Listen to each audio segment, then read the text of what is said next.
Once again, welcome back, dear student.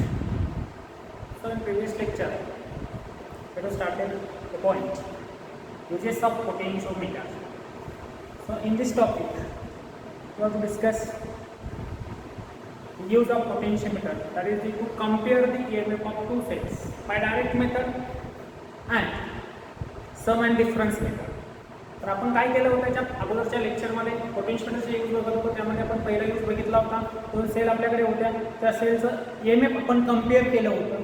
पहिल्यांदा आपण काय केलं होतं, डायरेक्ट मेथडने EMF कम्पेअर केलं होतं आणि त्यानंतर आपण सम अँड डिफरन्स मेथड या पद्धतीने आपण काय केलं होतं, EMF कम्पेअर केलं होतं. ठीक आहे. So in this lecture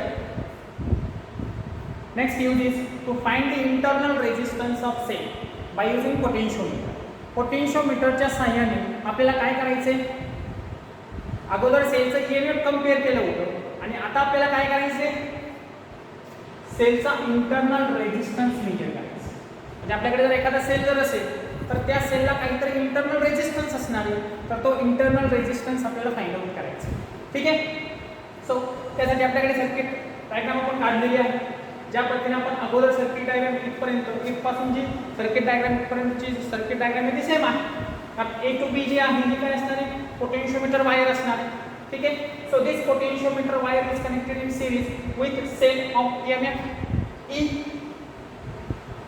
E K and rheostat. ठीक आहे. तर आपण काय केलंय, ही जी पोटेन्शियोमीटर वायर जी आहे ती आपण सिरीज मध्ये पुन्हा कनेक्ट केलेली आहे. Cell having EMF E K1 and rheostat. ठीक आहे. त्यानंतर आता आपल्याला काय करायचंय, आता आपला A पॉइंट आहे, त्या A पॉइंट पासून आपल्याला पुढे जे कनेक्शन आपण केले ते बघायचे काय आहे. ठीक आहे. तर आपल्याला पुढे सेल लिहिला आहे हॅविंग EMF E1. ठीक आहे. आणि हा जो सेल आपल्याकडे आहे तर ह्या सेलचा जो इंटरनल रेजिस्टन्स म्हणजे आपण पुढे दाखवलाय बघा, स्मॉल r ने आपण डिनोट केलेला आहे.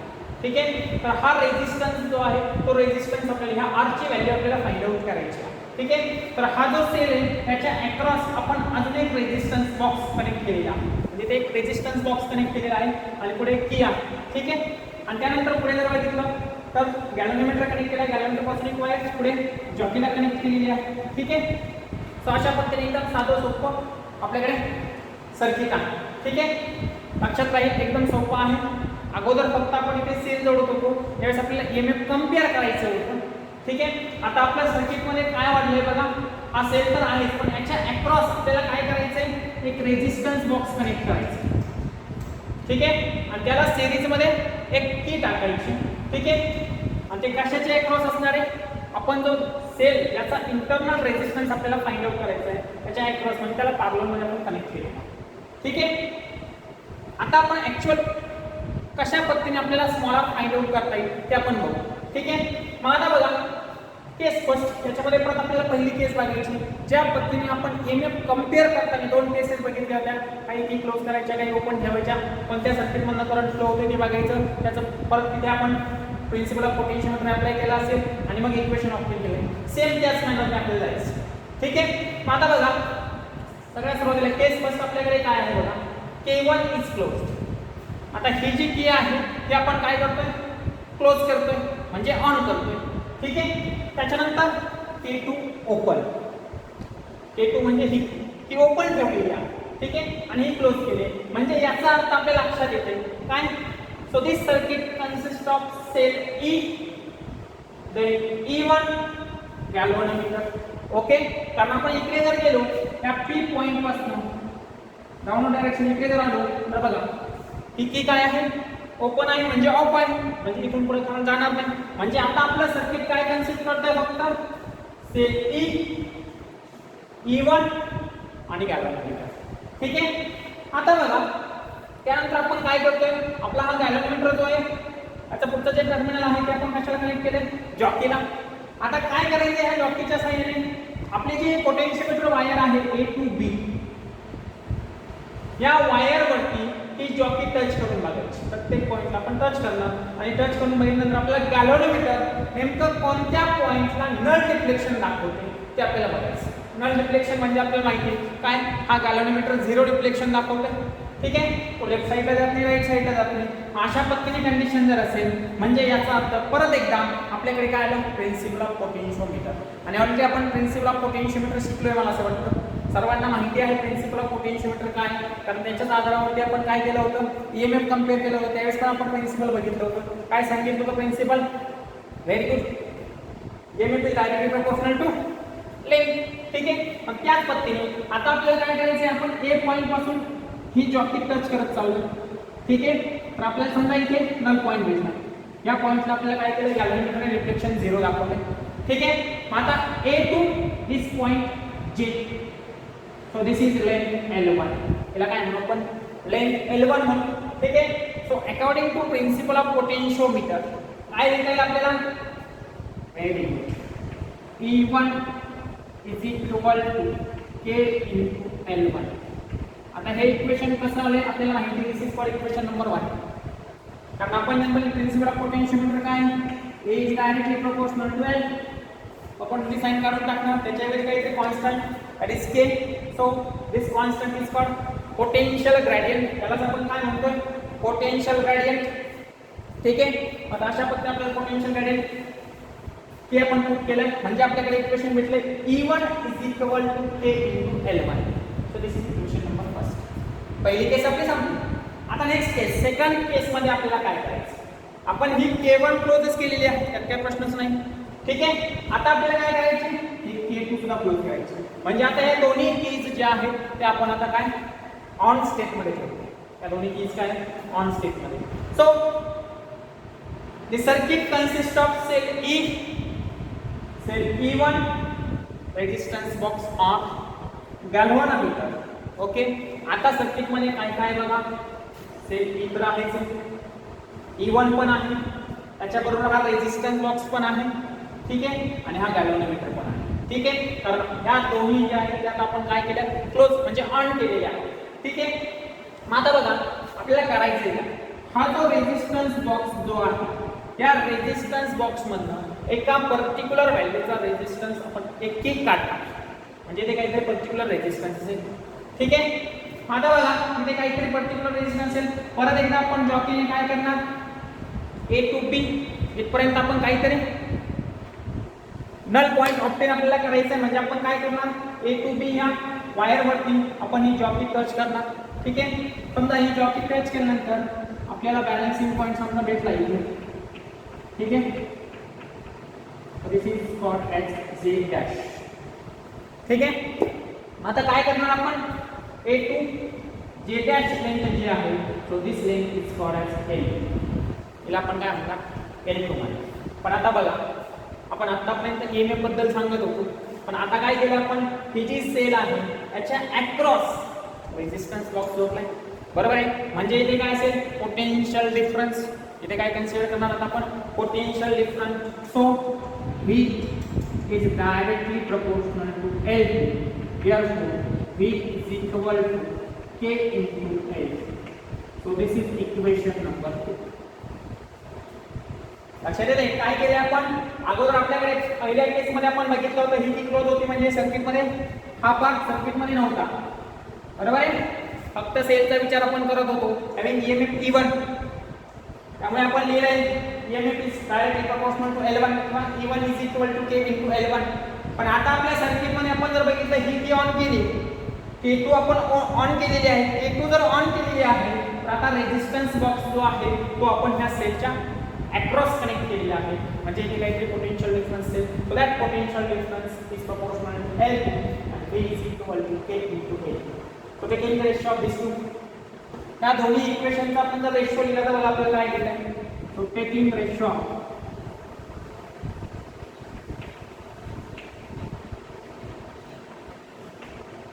इक्वेशन नंबर 1 and 2 काय लिहिता बघा म्हणतात आपल्याला, very good, E1 upon V which is equal to L1 upon L. का, पण इकडे K आहे इकडे पण K आहे, तो कॅन्सल होऊन जाईल. So this is called equation number 3. पहिलं काम आपलं झालं. ठीक आहे, आता आपल्याला काय करायचं बघा. So consider the loop P Q S T P म्हणजे फक्त एवढा लूप आपण कन्सिडर करणार. बाकी सध्याला कशालाच विचार करायचा नाही, फक्त एवढा लूप आपल्याकडे आहे. ठीक आहे. आता हा जर एवढा लूप आहे तर इथे आपल्याला काय करायचंय, apply Kirchhoff's voltage law. Already आपण शिकलेलो आहोत किर्चॉफ्स व्होल्टेज लॉ. सर्वांना माहिती आहे किर्चॉफ्स व्होल्टेज लॉ काय आहे. ठीक आहे. काय सांगतो Kirchhoff's voltage law, the algebraic sum of EMF and potential differences is equal to 0. बरोबर आहे. त्यामध्ये परत आपण काहीतरी साइन कन्व्हेन्शन शिकलो असाल. बरोबर आहे. तर आता इथे पण काय करायचं आपल्याला, किर्चॉफ्स व्होल्टेज लॉ अप्लाय करायचा. So consider loop PQST. PQSTP. तो consider loop PQSTP. So in this loop, applying Kirchhoff's voltage law.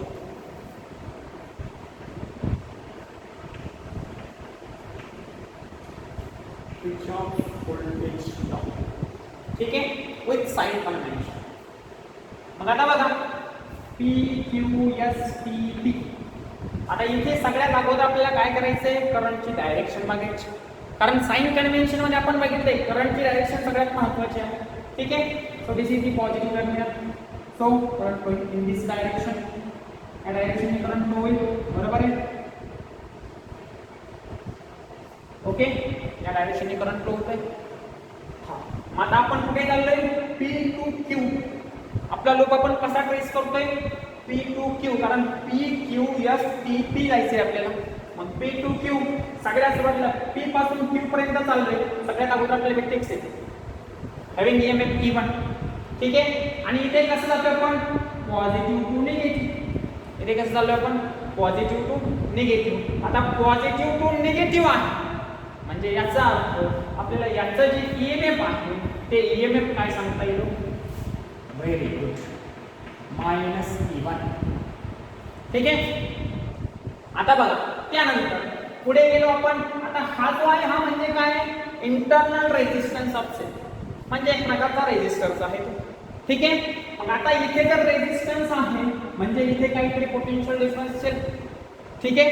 आता इथे जे काही पोटेन्शियल डिफरन्स असेल, आता आपण कुठे चाललोय, P टू Q चाललोय. करंट फ्लो होतोय त्याच्या अपोजिट डायरेक्शन. बरोबर आहे की आपण इकडे चाललोय, करंट इकडे चाललोय. म्हणजे इथे काय, करंटची डायरेक्शन अपोजिट आहे म्हणजे पोटेन्शियल डिफरन्स काय असतो आपल्याला माहिती आहे. Very good. Plus I × R. Okay.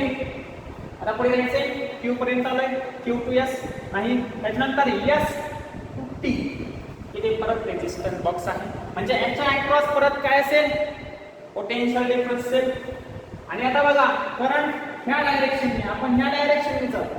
ठीक आहे. म्हणजे परत एकदा करंटची आणि आपली डायरेक्शन आपली म्हणजे आपण लूप ज्या पद्धतीने कन्सिडर केले दोन्हींची डायरेक्शन अपोजिट आहे म्हणजे पोटेन्शियल डिफरन्स पुन्हा एकदा काय असेल, plus I × R which is equal to 0. Is this clear? समजतंय. ऑलरेडी आपण मला असं वाटतं साइन कन्व्हेन्शन बघितलेलं होतं त्यामुळे काही अडचण नसेलच. ठीक आहे. आपलं काम झालेलं आहे. आता काय करता येईल बघा, हेच इक्वेशन आपण असं लिहू शकतो का, E1 which is equal to I × R plus I × R. Okay. So this is equation number 4. लक्षात येतं इक्वेशन कसं ऑब्टेन केलं आपण. ठीक आहे. आता त्यानंतर आपण जर ओहम्स लॉ जर अप्लाय केला, काय सांगतो ओहम्स लॉ, आपल्याला माहिती आहे Ohm's law. Very good. V is equal to I × R. This is the mathematical form. Okay. So by Ohm's law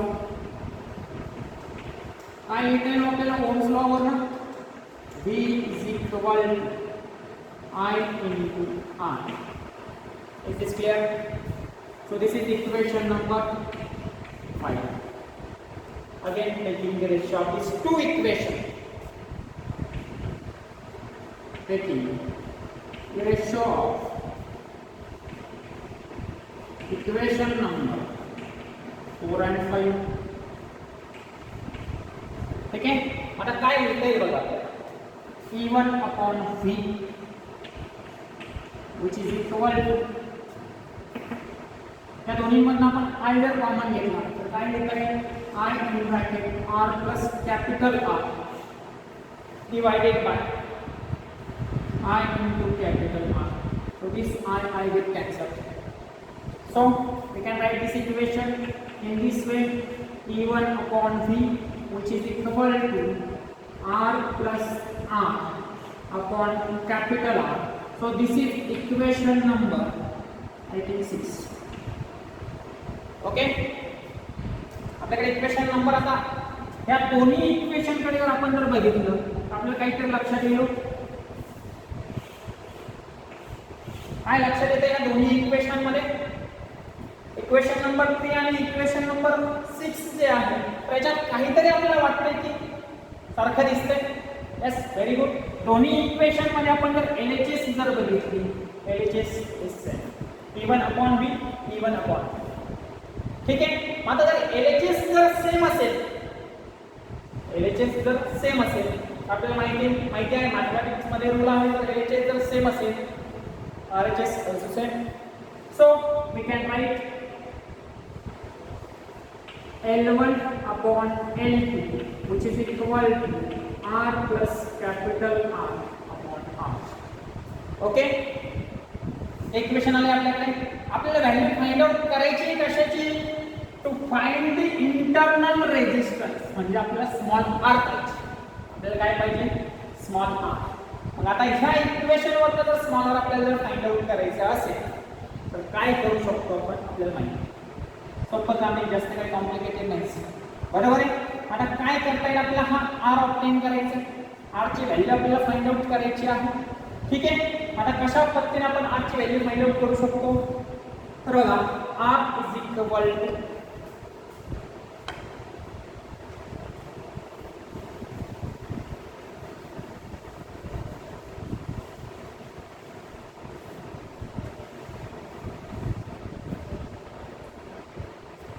ह्या इक्वेशन वरून आपल्याला काय करायचं r ची व्हॅल्यू फाइंड आउट करायची.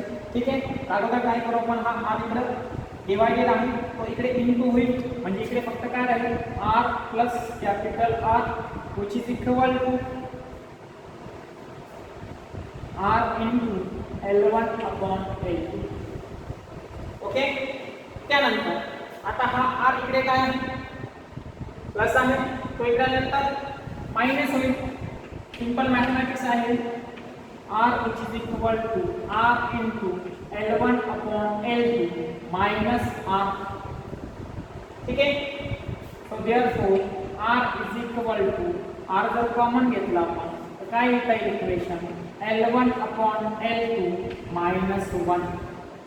so by using this formula we can find out the internal resistance of the cell. so how it is possible?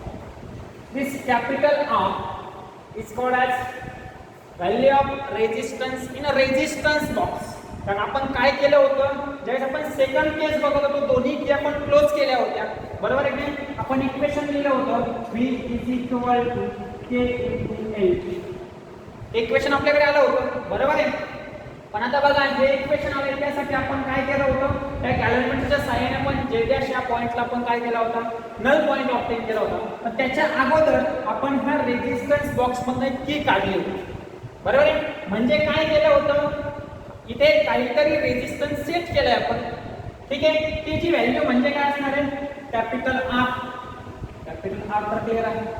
ठीक आहे. त्यानंतर L1 L2 पहिली केस आपण बघितली ही ती जी आहे K2 जी आहे ती ओपन होती, K1 जी आहे क्लोज होती. त्यावेळेस आपण नल पॉइंट फाइंड आउट केला होता आणि नल पॉइंट आपल्याला भेटल्यानंतर आपण इक्वेशन लिहिलं होतं E1 is equal to K into L1. ठीक आहे. मग आता बघा की L1 जी आपल्याला भेटली होती A टू J पहिला नल पॉइंट आपण पहिल्या केस मध्ये नल पॉइंट ऑब्टेन केला होता. म्हणजे L1 आपल्याला माहिती ही लेंथ किती होती ती आपल्याला माहिती की आपण पोटेन्शियोमीटर वरती मेजर केली होती. ठीक आहे. त्यानंतर L2 ती सुद्धा आपण सेकंड केस मध्ये ज्यावेळेस आपण दोन्ही की क्लोज केल्या होत्या त्यावेळेस आपण L2 मेजर केलेली आहे. ठीक आहे. म्हणजे आपल्याला R माहिती L1 माहिती L2 पण माहिती आणि हा वन तर काय कॉन्स्टंटचे काय प्रश्नच नाही त्याचा. ठीक आहे. मग या सगळ्या व्हॅल्यू पुट केल्या, त्याचं कॅल्क्युलेशन केलं. So we get the internal resistance of cell by using potentiometer. म्हणजे पोटेन्शिओमीटरच्या साहाय्याने आपण काय करू शकतो, आपल्याला जो सेल लिहिला आहे त्याचा इंटरनल रेजिस्टन्स फाइंड आउट करू शकतो. याच्या अगोदरच्या युनिटमध्ये आपण काय बघितलं होतं, to compare the EMF of two cells. दोन सेल आपल्याकडे होते, त्यांचं ईएमएफ आपण कम्पेअर केलं होतं. आणि आता काय केलंय, आपल्याकडे एक सेल दिलेला आहे, त्या सेलचा इंटरनल रेजिस्टन्स काय आहे तो आपल्याला इंटरनल रेजिस्टन्स फाइंड आउट करायचा होता. So by using this formula, या फॉर्म्युल्यावरून आपण काय करू शकतो, इंटरनल रेजिस्टन्स फाइंड आउट करू शकतो. ठीक आहे. सो अशा पद्धतीने आपण पोटेन्शियोमीटरचे युजेस बघितलेले आहेत. ठीक आहे. अजून या पोटेन्शियोमीटरचे ॲप्लिकेशन आपल्याला बघायचे आहे, काय आहेत ते. तर ॲप्लिकेशन आपण जनरली जर बघितलं तर याला व्होल्टेज डिवायडर सर्किटमध्ये वापरलं जातं, ऑडिओ कंट्रोल सिस्टममध्ये वापरलं जातं, किंवा पोटेन्शियोमीटर ॲज अ सेन्सर. अशा पद्धतीने याचे ॲप्लिकेशन्स आहेत. ठीक आहे. तर याचे ॲप्लिकेशन